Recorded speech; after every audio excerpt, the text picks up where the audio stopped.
Welcome to another edition of Sonic Historian. I am here with a very special guest, Shota Nakama. Hey, thank you for inviting me over. Of course, yeah. It's great to be here. It's great to be right here, sitting right next to you. Well, right here in Studio Noah in Japan, and that's like a rare place to be at. Yeah, no, there's a lot of Studio Noahs in Japan, isn't there? Yeah, no, it's great. It's great. It's like one of the best rehearsal studios here.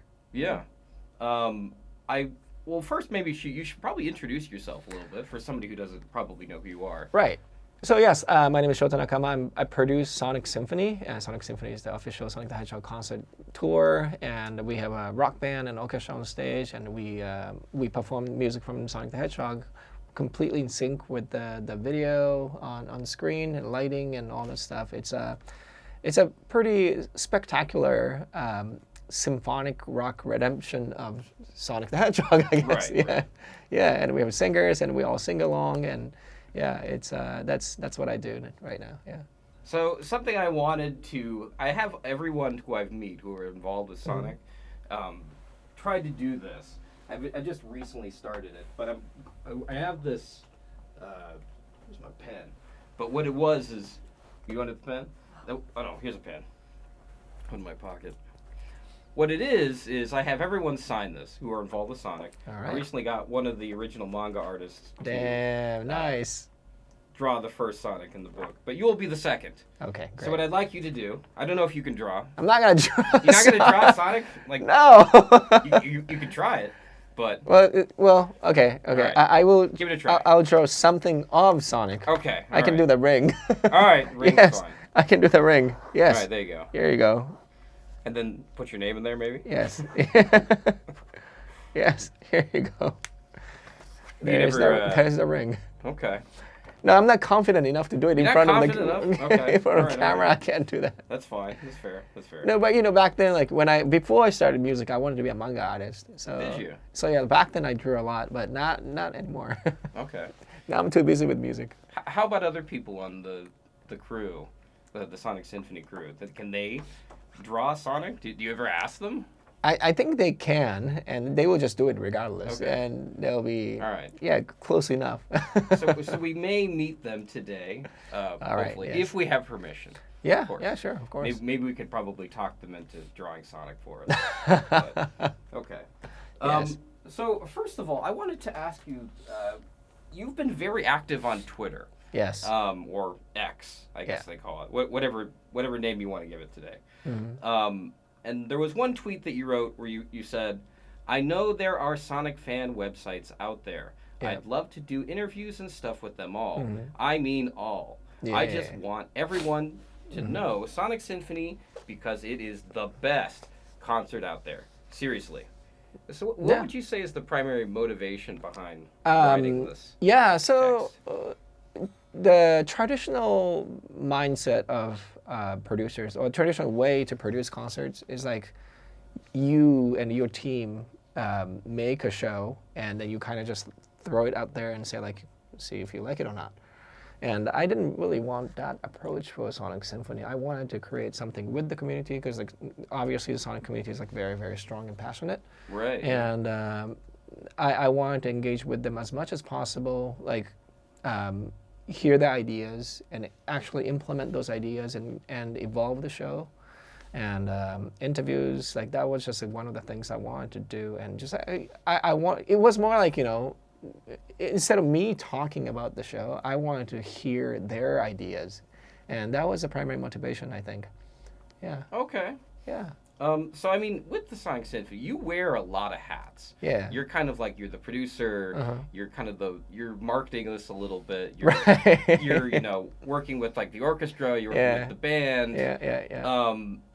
I guess what my question here is that what is it about your background that makes you feel like you're the perfect fit for the symphony? I don't know, man. You don't know? I never think like that. But it's just like, like all the experience and knowledge I collected in the past just fit right in. And I've always liked the symphonic rock stuff. Right. And I started guitar because of Deep Purple, and then they already had the classical influence. And then I listened to a whole bunch of like LA metal and UK stuff. And then I kind of got into the European metal stuff. those are like all neoclassical, like symphony and metal and everything mixed up. So yeah, like I've always liked that kind of format, and I like, of course, vocal songs instead of like instrumentals are great, but like for this kind of show, like I wanted to do like more like sing along bangers, yeah, and just Sonic music happened to work out, you know, and I just liked this stuff, yeah, and. Yeah, I don't know. I don't know if I'm answering this correctly. Okay, no. But, Because what I'm trying to figure out here is your background. Yeah. You started off because you started off in Okinawa, right. and then you moved to America. Yeah. To Seattle first, and then you somehow got over to Boston. Right. And you studied classical music. I did study classical music as well. Yes. And then you sort of moved more into like video game soundtracks. Right. Yeah. It's just. Like when I was, so I try to avoid mentioning like other games, non-Sega games here, you know. Yeah. But yeah, like because this is for Sonic, and but yeah, like when I was in college, about to graduate from college, I started an ensemble called Video Game Orchestra, and I just like asked a bunch of my friends, hey, do you want to play in this video game ensemble? This is like 2008, I think, 2008, yes. So. The video game concerts are pretty non-existent back then. I think Video Games Live was, they started, Distant Worlds was happening, but that was about it. And nobody was really doing it. And the MagFest was happening, so like there are a bunch of cover bands, but like nothing that became sort of like big. Right. Yeah, and then so we started that with friends, and we just posted a bunch of videos online, and then just kind of blew up. And then yeah, we were like, hey, let's just keep going, and we got invited to PAX and a bunch of anime conventions, Anime Boston stuff, and yeah, that's kind of how things started. And we just used to play like a bunch of random video game covers, and I wrote the scores, I arranged the scores, and some of my friends did too, and yeah, we just kept having fun. And at some point, right. When was it? Back in like maybe 2010 or so, 2010, 2011, I started visiting Tokyo, and until then, believe it or not, I never spent time here. Like never. Like I came straight from Okinawa to America, so like I had no like Japan knowledge, like nothing. And so then like a bunch of composers knew me because like, you know, of course, like I'm in Boston doing this little thing. And one of them said, hey, like, if you are working with an orchestra and if you can write scores, why don't you do production stuff too? I'm like, okay. And it wasn't me constructing the business scheme or anything. And it just like happened randomly, and it made sense. And I'm like, okay, yeah, you know what, like it's kind of cool. So like, let's just start. And so this person gave me the first gig, and we recorded a choir for like one song, and that kind of started growing. And I started getting like orchestration gigs and orchestra recording gigs, and we started recording in Boston, and yeah, and then everything just kind of started growing, and yeah, now I guess like that experience and knowledge we acquired, that has a lot to do with concert making too, because like we can actually do the technical side, recording side, arranging, and pretty much everything you need to do in order to create a concert is like that knowledge is within us, within our team. So yeah, that's how it happened. It wasn't planned. Okay, all right. Because what I understand is like you're a big gamer, right? You've like. Oh yeah. And then I guess like I can't really call myself a gamer right now, but yeah, growing up, I holy man, like holy crap, I played so much. And yeah, and also I didn't go to school. And when I was growing up,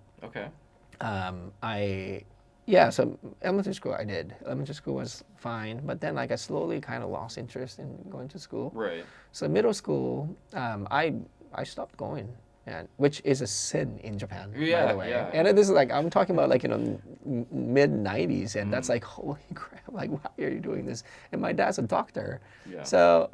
And I'm telling him, I'm just gaming, and then, eventually I tell everybody, like, I'm going to be a rock star. That's like, oh no, he's gonna fail. Yeah. You know? But anyway, yeah. So I was always like a JRPG guy. Oh, okay. Yeah, because I didn't go to school. I didn't have any friends, so I couldn't play like Street Fighter against somebody. Right. And I did, but yeah, I was more into like my journey and RPG stuff, and I used to do this like this. Now looking back, it's like I probably had better ways of playing, but I would do like speed run. Like when I play like Dragon Quest or like whatever the game is, I probably shouldn't mention the game name, but you know, I play a game and then I try to beat it as fast as I can first. Okay. So that I can tell people that I've beat it before Okay. anybody.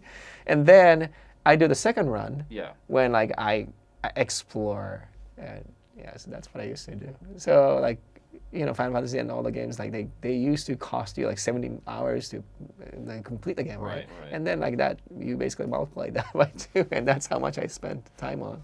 This is like pre-internet days, so like there's no real way of like knowing, you know, Yeah. how to complete something back then. Exactly. And also then the Chrono Trigger came out and they did like this most evil thing. And the second time, like you're stronger, right? Like you can retain all the stuff Right. and then you can play again. I'm like, no.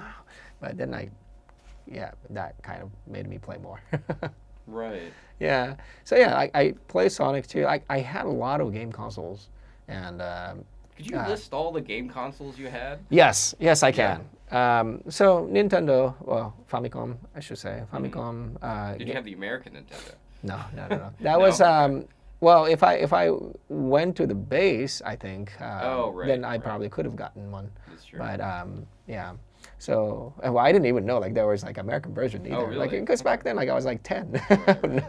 Yeah. So Famicom, Game Boy, Super Famicom, Game Gear, Mega Drive, Genesis, Virtual Boy, Virtual Boy. Okay. and I don't know if you know setlists. I don't know that. Exactly. Like Okay. nobody knows this in the U.S. And this was an add-on to Okay. to Super Famicom, and so you could put this to the bottom of Famicom. Okay. So it like makes it like a brick. Oh, I do And- know this. yeah. Yes. It's like the disk drive one, or not disk drive, floppy No, disk. it was like this was very like pre-internet. Okay. Yeah, so like you could, there's this like a map you can go to, and then like there's like a bunch of buildings, or like in the stores, like whatever it is, and then like you go in there, and then you can listen to the radio. Okay. It's like radio. Like eventually, like I was like, oh, this is just like radio, but then like you can go to the show. Yeah. And unfortunately back then like the connection was obviously like ISDN or like less than ISDN. So all you could do was really like just listen to people talking, but that was it. It was so short lived. I think they realized how bad it was. I don't know. So like in 1 year, like all the shows got canceled, and I'm like, what do I do with this? Right. But yeah, so like I had that too. That's like a rare thing to have, and PlayStation 1, 2, Dreamcast, Saturn. Saturn. Oh, Yeah. I guess in Japan, Saturn is more of a hit. Yeah, exactly. And States. yeah, and I didn't have like PC Engine. My friends Oh, okay. did. Neo Geo, 3DO. Like some of my friends had those, but like then like those games, like, if you play them too long, then the adapter gets so hot that Okay. you're not Yeah. supposed to play them for so long. But so like that's why I didn't get it. But yeah, like I had a lot of consoles and a bunch of handheld consoles. So yeah, I definitely immersed myself in the gaming scene back then.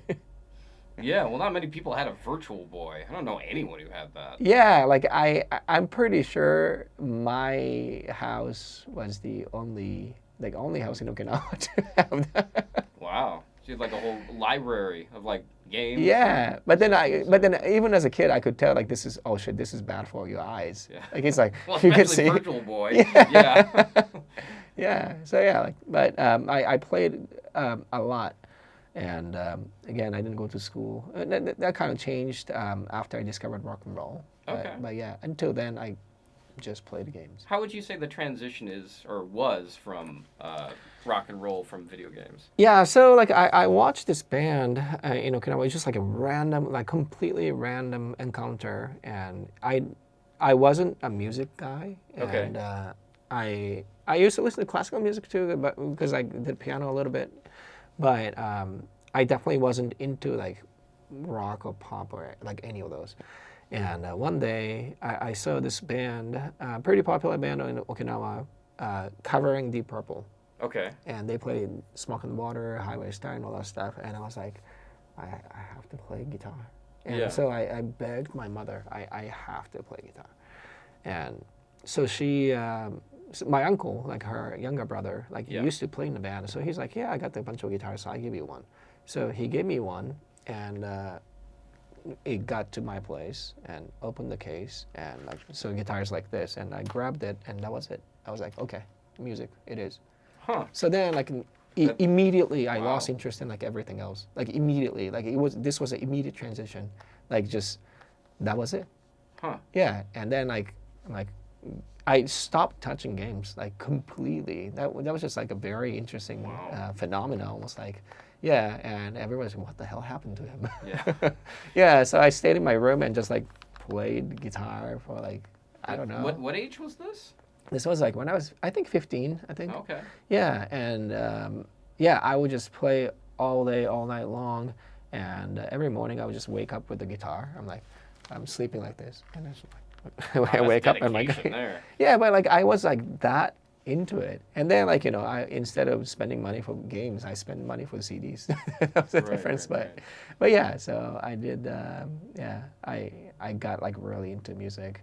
And I've always liked the Western music and rock and roll from LA, UK, other places. And I wasn't really not into the Japanese music. Yeah, and yeah, yeah, I don't know why, but Right. yeah, like I never got into that. So yeah, it made sense for me to kind of start thinking of going to America. Right. And I'm like, I'm gonna go eventually. But of course, like as a 15-year-old, and I didn't go to high school, by the way. I did not go. So like, Right. 15-year-old boy with such a limited knowledge of everything about the world, I didn't know how to go. But like one day, like when I turned 18, this friend of mine, he's like, he knew somebody in Seattle, and this person used to be the international student coordinator of this like little college, community college, and he's like, do you want to go? Like, hell yes. Yeah. And I said, yes, of course I will go. And I said, when? He's like, in 5 days. And so then I'm going. So I talked to my band. See you guys, I'm quitting. Yeah. And I had a girlfriend too. Like, see you, I'm quitting. Yeah, like that. So like, Wow. when I make big Okay. decisions, I tend to just completely like change. Really? Yeah. So that was really it. I told everybody I'm not coming back. That's it. And so I flew, and yeah, That's incredible. I stayed. Wow. Yeah. I was gonna ask like a little bit earlier. You said you bought a bunch of CDs after like trading in video Yeah. games for music. Do you remember your first couple of CDs that were really important to you? Yeah. It's Deep Purple. Deep And, Purple. Okay. Made in Japan. Okay. That is the best live album. And Okay. Julian, I'm sure you know. I agree. Yeah, it's the Yeah. best.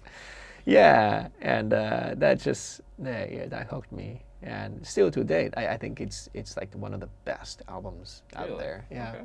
it's so good. Yeah, yeah, man. Like I had like a bunch of CDs, and back then everybody did, right? Right, And right. that was the media, and yeah, any time I could buy something, I just wanted to buy CDs. Right. Yeah, which was kind of strange because I never spent money for instrument, Mm-hmm. like guitars. I got one from my uncle, and that was the only guitar I played. And I didn't really buy pedals and stuff. I was always like, hey, Marshall amp, just go direct. Right. And that's the kind of stuff I did. And yeah, all my money went into the CDs and just exposed myself to like all the good rock and roll stuff. Right. Right. Yeah, and yeah, but I had no education. Like middle school dropout in Japan, that's rare. Right. And right. I didn't speak English, like zero, completely zero. But I came to the U.S. and somehow I kind of made it. So Wow. So I guess my next question here would be, so like when it comes to like making video game music, do you feel kind of like you're preserving a part of history by recording music? I know it's kind of a verbose way of explaining it, but I mean that's sort of how I feel about like Yeah. collecting Sonic comics. It's Right, sort right, of like right. I'm saving history for like the moments that, you know, for Mhm. example, like if you have something in print, like a Mhm. book or a record or a Yeah. CD, it's not like it's a digital, music or a digital piece of media. It's like Yeah. it belongs to you. So it's like Right, it's right. And also, like, I know, like, that music, whatever the music we put out nowadays, especially, like, it will live on forever, and you can probably always find anything on the internet, right? right. But one thing I try to keep in mind is something this incredible composer told me. Um, Michiru Oshima, she wrote music for Godzilla and like all those like legendary stuff, or the Full Metal Alchemist, and she's like one of the geniuses I've seen. And she came to Boston and we recorded some stuff together. She eh, she was talking about music, right, and also the notion of and like the vision she has and all that stuff. And she was like, yes, I try to always write something that I can be proud of when kids listen. And I want to make something that's good for education, for the people to, um, you know, be listening and have a great moment, and or something like that. And so yeah, I was like, wow, that's incredible, and it's sort of like in line with like what you're talking about. And yes, we're preserving the history, but preserving something you're proud of always. Right. Yeah. So that's what I try to do. Okay. Yeah. So my understanding is how you got involved with Sonic Symphony Mm. is you you were involved with like the video game orchestra. Is Yeah. that Yeah. correct me if I'm wrong with any of these names? But Yeah, no, like video game. I did make create a video game orchestra, and we did a bunch of shows, and then, um, when was this? Like this was like back in 2015, 2016. I was introduced to somebody in Sega America through a common friend, and this person in Sega, he's like, hey, like we have a good presence at Comic Con in San Diego. We want to do something music, Yeah. and he happened to be a diehard '80s fan, and so like he would talk about like Winger, White Lion, and all those bands like nobody knows about. But yeah, and he's like, can we do something music? And I said, of course. I said yes, and they had a panel room, big panel room, and we did a performance on stage, and this was like probably not the best venue. Okay. And, but so Jun Senoa came over to join us, and I assembled like a pretty solid band, and we did the show, and it went well, and he really liked it. So yeah, that kind of like built our initial relationship with Sega. And then we did a video game. I did a show in Japan back in 2017, Oh, okay. and we asked Sega to like let us play a few songs. So they were like, yeah, sure, of course. So we did. And then 2018, we did a China Joy. It's like a big video game convention in Shanghai. And we did a Sonic show there. So then the COVID came, and they wanted to do something online, the 30th anniversary concert. Right. So they contacted me to potentially work on this, and I'm like, yes, of course I will do it. So I did, and that went well. Like it exploded online. And so we're talking about, hey, like once COVID is over, like let's like take this onto the road because people deserve to see this, and this is just a great show. So yeah, and then Sonic Symphony was born. Right. How has that been? Doing the show on the road. Yeah, it's we didn't initially like I knew this was going to be a great show. Okay. I knew it, but of course the reaction and stuff we didn't know because like it's a new show, so like you don't know what's going to happen. Right. And we did the UK show, like the London show in September, and how the show is structured is the first set is entirely orchestral, right? Okay. And the second set is rock band and orchestra. And the first set, great reaction. The video is just the video projection just so well made. Like we asked Sam and Dan, like they're like diehard fans of Sonic, but they are excellent in the video stuff. So yeah, and they did an amazing job. They hit all the sweet spots that fans anticipate, and yeah, like so like laughs and cries and like those things all happened during the first set, and so like the second set we went out and then started playing. It's like everybody knew every word, Huh. and everybody sang their ass off, and Yeah. that we did not anticipate. And of course, like we knew, like we thought they would sing along with the chorus or something, but like no, people do. The Sonic fans do sing for the entire time, and our engineers were saying like, hey, the fans are louder than the speakers, and that you don't hear that very often, Huh. and that's something you would only hear like back in the Beatles time, Right. yeah, but then yeah, like everybody, like all the venue staff, like everybody we talked to, they were like, we've never seen anything like this. Like this is just Really? insanity. Yeah, and the venue people, they've done like all kinds of shows, right? Yeah, Okay. they were like, holy crap, like this is just the best show. And yeah, then LA happened. LA is a bigger venue, and the same thing happened. Everybody sang along for the entire time, and we're like, "Oh my God, this is just insane!" And LA show was very special too. Like we had a bunch of guests, and June came over, Otani-san came over, and Callan Quinn came over too, and Johnny. And so yeah, like it was more special too. And then like just like the energy we had in the venue was just like massive. It was massive, yeah. And having that experience, like we're like we have to continue doing this because people love it, and it's always about the community, right? And it's always about fans. And yes, like we, in order to produce this show, it's a tough show to produce because of how many elements are involved, right? So like all the business stuff aside, we go to the venue at like 8 a.m. and then like start setting up all the live show rig, consoles, monitor engineer console, front of house engineer console, lighting and screen and all that stuff. That it takes time and effort, and then on top of that, I have to perform, and yeah, at the end of the day, you're like, man, I'm exhausted. But then like you see this like people like having their moment of their life, and it's like, I'm like, fuck, I have to do it again. Yeah. Yeah. Yeah, so it's been great. It's been really great, and shows are selling out.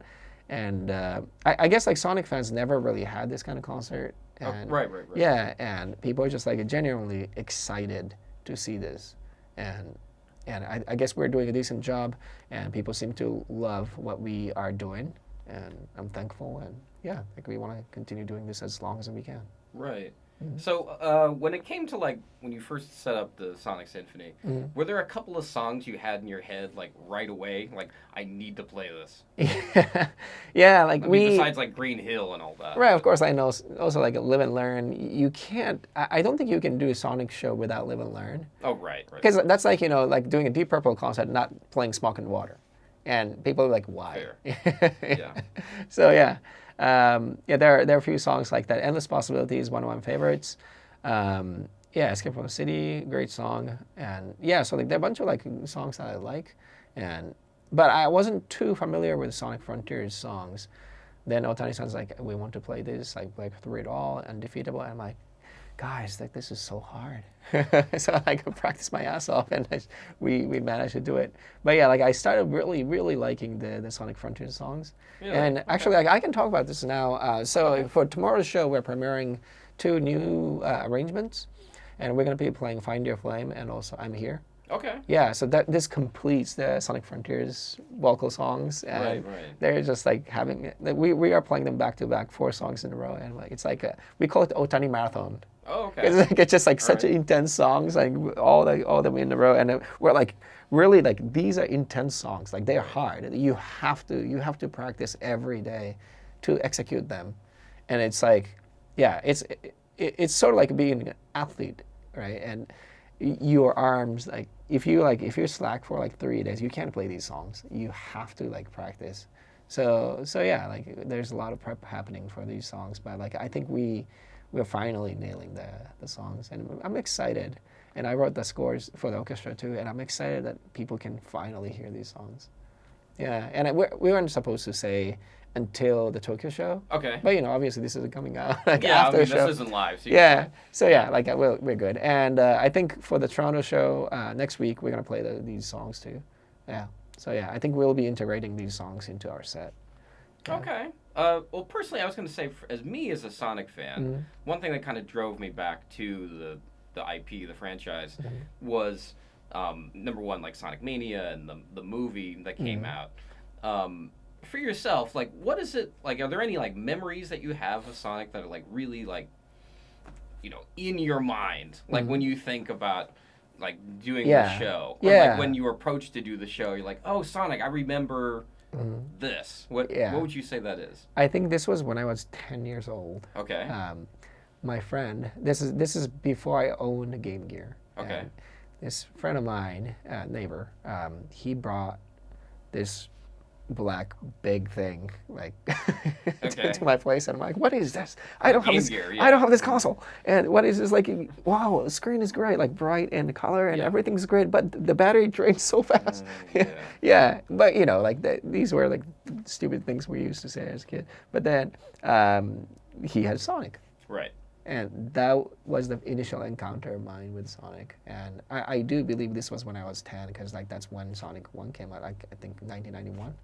Yeah, and that's the memory. That always comes up. Yeah. Does it surprise you at all that now that at this age, now that you're doing an entire symphony show of it? Yeah, it's kind of funny, right? Yeah. Funny how it happened. But yeah, like I was more into Shining Force. Right. But because RPG guy, and right. Yeah, and but yeah, no, like I wasn't as good at action games, so Sonic the Hedgehog or Mario or like whatever the games are, like it took me a long time to beat them. Okay. Like because it's just. I don't know why, but they're hard, man. Lots of strategy.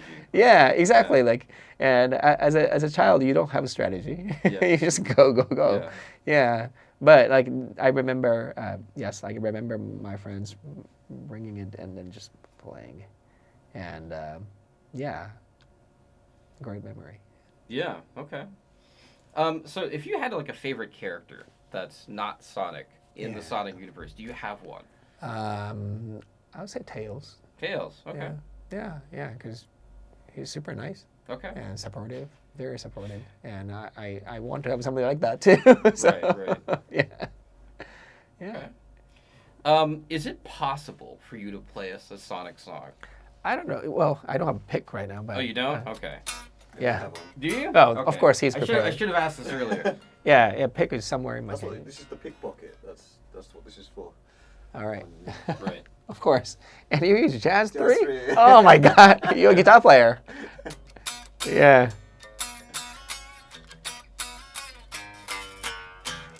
Yeah, it took me like a while to like transcribe all these songs too. And I did transcribe them because there are no existing scores. So I basically transcribed all the band songs like you hear on the set. Like I had to transcribe everything first. Yeah, because we don't want to divert too much from the original. So like we respect the originals, and I think that's what the fans want. So my process for making scores is I transcribe all the stuff first. Yeah, which is hard. Yeah. I can imagine it's a process. Yeah, so then I can change things here and there, or like sometimes like I hear chords that don't work so well with the orchestra and stuff, so like I changed a few things here and there.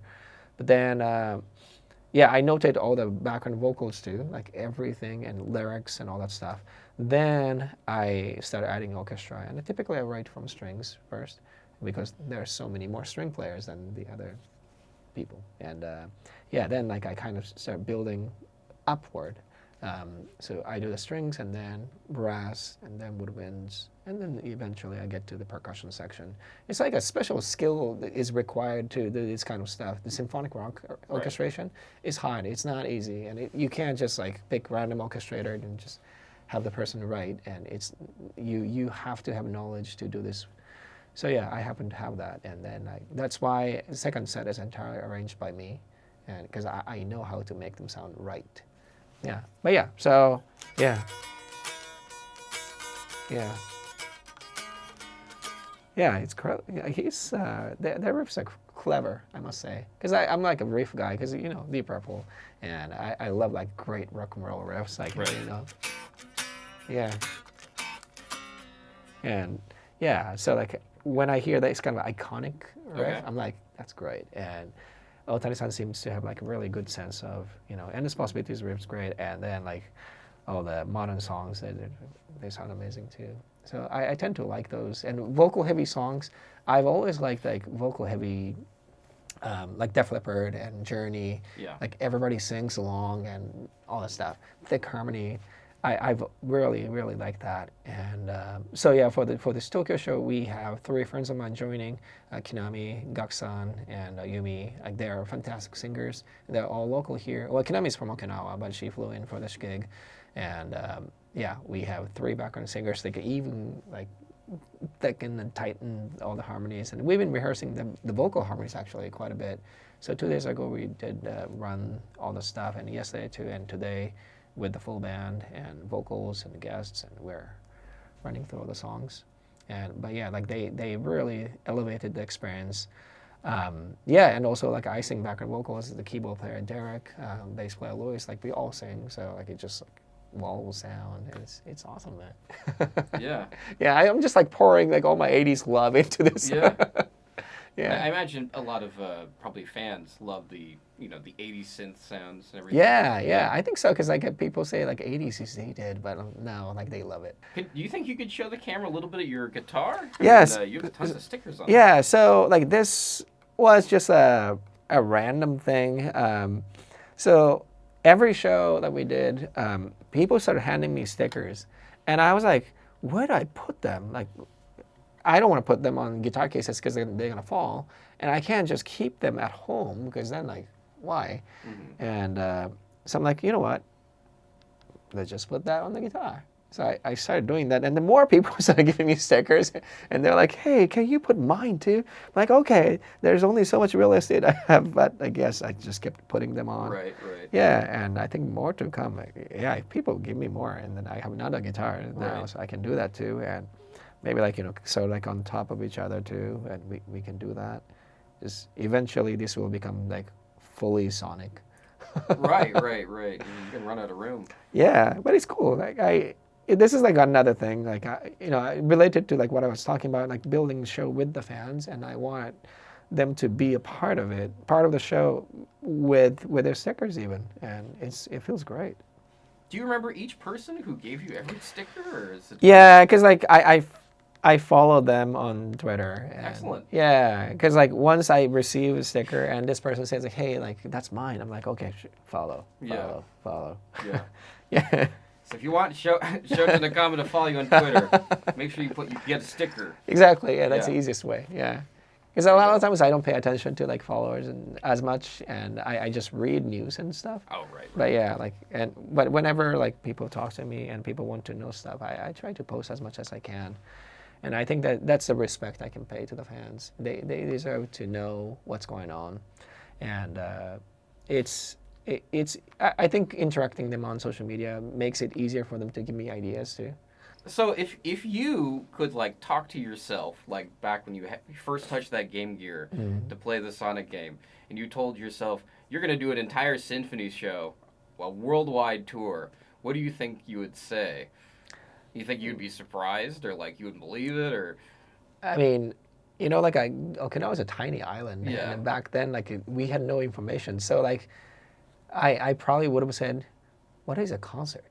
Or like whatever it is, like because my knowledge was just so limited. Right. Like it's a small island. Right. And I was talking to him too. Like back then, like there was just no cheap airlines, and it was pretty much dominated by like Japan Airlines, and it wasn't. It was a touristy spot, but it wasn't as popular as it is now. So yeah, like, and also my parents are from Miyako. And there are only 40,000 people. Yeah, I've been there. Nice place. It's a nice place. When you have to live there, it's not a nice place. Yeah, that's true. Because if it's like short term, that's great. But like back then, like we only had 2 TV channels, And I would ask my grandma, like, hey, I want to eat the snack, candies, or whatever it is. And she's like, cut the sugar cane outside. And that's sugar cane. Yeah, Okay. and that's literally what we had, and that's the only thing we had. Like we didn't have a supermarket around us, and as a kid to walk, it's too far, and we didn't have a shower. We had a hose. so yeah, I grew up in that kind of environment. Okay. And so yeah, back then, if somebody said like Sonic Symphony, I'm like, what are you talking about? Right. Like I don't understand this like foreign concept. Yeah. Yeah, and I didn't, play music then, and yeah, so yeah. All right. Well, Shota Nakama, I want to thank you for agreeing to do this interview and sitting anytime, down man. with me and here in this Noah studio here in Tokyo, Japan. So, I want everybody to go see the Sonic Symphony show if it's coming to your town. I don't know if it is or not. Check your local listings. You should be able to find it. Yeah, thank you. Thank you, Shota. Thank you, man. Good talking to you. Yeah.